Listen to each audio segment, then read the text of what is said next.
You know, the beautiful thing about when boy meets girl is that two families come together.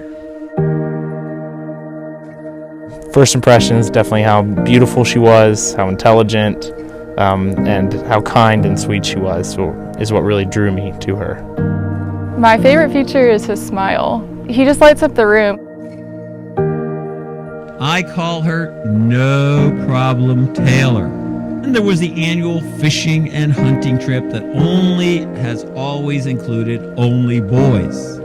Kelly tried to talk her out of it. She came along, outfished the boys, survived the death march. In the end, she told Kelly it was no problem. Being old-fashioned and being raised by my mom and dad, I was always taught, a gentleman shows up at the lady's house, you meet her parents, you pick her up, you take her to dinner, and then you drop her off before 10 back at the house. He put out his hand, shook my hand. He said, "I'm Luke, nice to meet you." And I told him I did not want him to come to our house. I wanted to meet him at the restaurant, and he was very adamant about picking me up.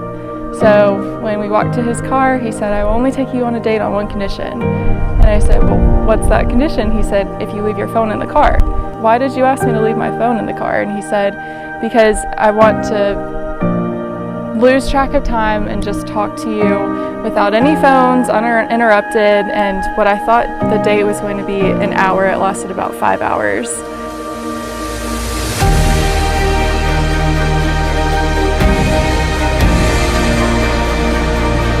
Luke went on a hike with two college friends, and they managed to get lost in our backyard. And Luke had to call Kelly for help to come rescue them.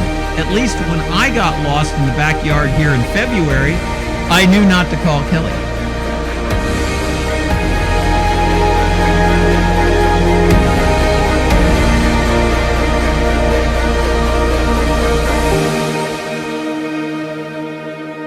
It was probably after the first Baylor football season that we had gone to football games together. She had met all my friends. She had met my parents. I had had many dinners at her house with her parents. And there was just kind of a moment. We were leaving a Baylor football game, walking across the bridge. Baylor had just won. And I was on a very high roll. And I looked at her and I just realized that I couldn't spend another minute of my life without her here with me. That's when I knew that she was the one. I think it was really here when I came to Reading and I got to meet his family and really get to know them was the big turning point. When I did meet them for the first time in Addison, it was so early on, but really when I came to Reading and I saw, how he was raised, where he grew up, his family, it was just very overwhelming and very genuine people.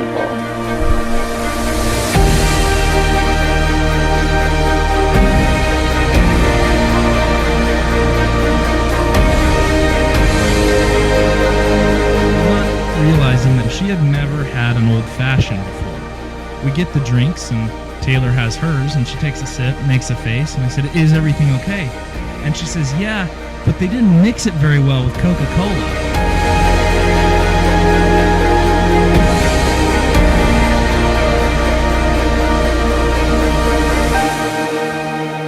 To my future husband, I love you so much. I am so excited to marry you. You are everything I have dreamed of, and I know that God has put you in my life for a reason. You are the missing piece to my puzzle, and I am so excited to spend the rest of my life with you. I'm sorry. Sorry you got stuck with me. But thank you. Thank you every day for making me a better man. Thank you for who you make me want to become and for who you have made me become.